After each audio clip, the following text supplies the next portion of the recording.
Hello class 10th students. Arithmetic progression के second exercise के 9th question को हम लोग आज के वीडियो में सॉल्व करेंगे। क्वेश्चन है, if the third term and 9th term of A P R 4 and -8 respectively, which term of this A P is zero. Question बोल रहा है कि जो थर्ड टर्म है वो 4 है, 9th टर्म जो है वो -8 है। बताइए कौन सा टर्म जो होगा वो ज़ीरो के इक्वल होगा। क्वेश्चन में बहुत ही बड़ा हिंट दे रखा है। थर्ड टर्म जो है वो 4 है, 9th टर्म जो है वो -8 है, और हमको निकालना है कि कौन सा टर्म जो होगा वो ज़ीरो होगा। अब देखिएगा, क्योंकि क्वेश्चन में बोला है थर्ड टर्म जो है वो 4 है, इसका मतलब ये है थर्ड टर्म मतलब A3 होता है। A3 की वैल्यू हमें 4 गिवन है, ये क्वेश्चन में कहना चाहता है। सिमिलरली क्वेश्चन बोला है कि 9th टर्म जो है वो -8 है, इसका मतलब ये होता है कि A9 मतलब 9th टर्म ये क्या है, -8 के इक्वल है। अब मैंने आपको an का फॉर्मूला पढ़ाया है, ये इक्वल होता है a + n-1 d के। अब ना तो हमें n पता है, ना ही d पता है, ना ही a पता है, कुछ नहीं पता है। लेकिन हमें ये तो पता है ना कि A3 की वैल्यू 4 है। अगर an की वैल्यू a + n-1d है तो A3 की वैल्यू क्या हो जाएगी, A3 की वैल्यू हो जाएगी a + 2d। बताइए होगी कि नहीं। A3 की वैल्यू a + 2d होगी कि नहीं इस फॉर्मूले के हिसाब से। आपने इस n की जगह 3 रखा है, तो 3 में से 1 घटाएंगे तो 2 ही ना आएगा। a की जगह यही रह जाएगा और d की जगह d रहेगा। तो क्योंकि क्वेश्चन में बोला है ना कि A3 की वैल्यू 4 है, तो इस A3 की जगह 4 लिख देंगे और क्या। तो ये हो जाएगा आपका 4 = a + 2d। अगर आप इस 2d को उस साइड लेके आ जाएंगे तो माइनस में चला आएगा, तो ये जाएगा 4 - 2d = a। और ये हमें मिल गया पहला इक्वेशन। अब देखिएगा ध्यान से, हमें ये भी तो पता है कि A9 की वैल्यू -8 है, तो अगर A3 की वैल्यू a + 2d थी तो A9 की वैल्यू क्या होगी फॉर्मूले के हिसाब से। A9 की वैल्यू होगी a + 8d, a + 8d। अरे भाई an की वैल्यू a + n-1d थी, मतलब n में एक घटा देना है। तो यहाँ पे तो 9 है, तो 9 से घट के 8 हो जाएगा ना। बाकी यहाँ पे a है तो यहाँ पे भी a है, यहाँ पे d है तो यहाँ पे भी d है। अब A9 की वैल्यू हमें -8 पता है, तो A9 की जगह -8 रखेंगे, इक्वल्स टू a की वैल्यू तो हमें नहीं पता, तो a + 8d होगा।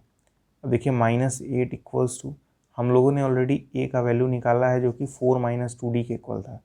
इस a की जगह 4 - 2d रख देंगे, ठीक है। तो यहाँ पर जाएगा a की जगह 4 - 2d, ठीक है, और प्लस 8d, ठीक है। तो जाएगा 4 - 2d + 8d कितना होगा, ये सॉल्व करेंगे तो आएगा आपका +6d, और इधर जाएगा -8, ठीक है। इस -4 को उस साइड लेके जा सकते हैं, तो क्या जाएगा -4 हो जाएगा, 8 - 4 = 6d बचेगा। ये हो जाएगा -12 = 6d। 6 जो है वो इस -12 को -2 बार में कट कर देगा, तो d की वैल्यू आपकी आ जाएगी -2।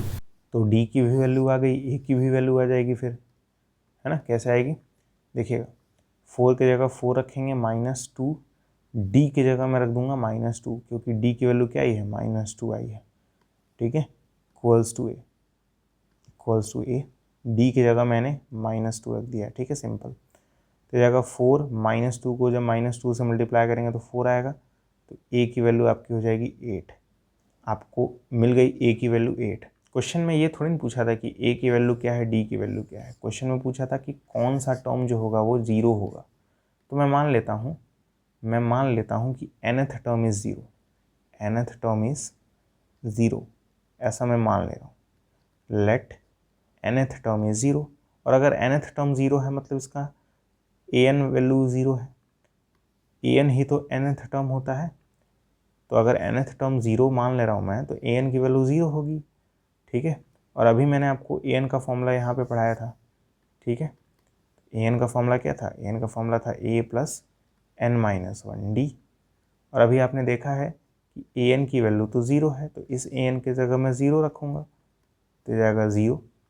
इस an की जगह मैं ज़ीरो रखा हूँ, 0 इक्वल्स टू, हम लोगों ने a की वैल्यू 8 निकाली है, तो इस a की जगह क्या लिख देंगे, 8 लिख देंगे, तो यहाँ पे 8 आएगा, प्लस n-1।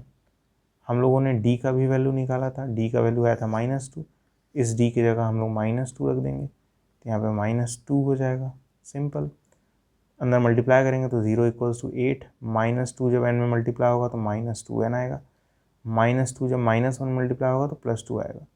इस 2n को इस साइड भेज दीजिए, प्लस में आ जाएगा, है ना, प्लस में आ जाएगा तो n की वैल्यू आ जाएगी, तो ये जाएगा 2n बराबर 8 और 2 को जोड़ देंगे तो 10 हो जाएगा। 2 से ये 5 बार में कट जाएगा तो n की वैल्यू कितनी आ जाएगी, 5 आ जाएगी। इसका मतलब ये है पाँचवा टर्म जो होगा वो 0 के इक्वल होगा। इसका मतलब क्या है कि पाँचवा टर्म जो होगा वो 0 के इक्वल होगा।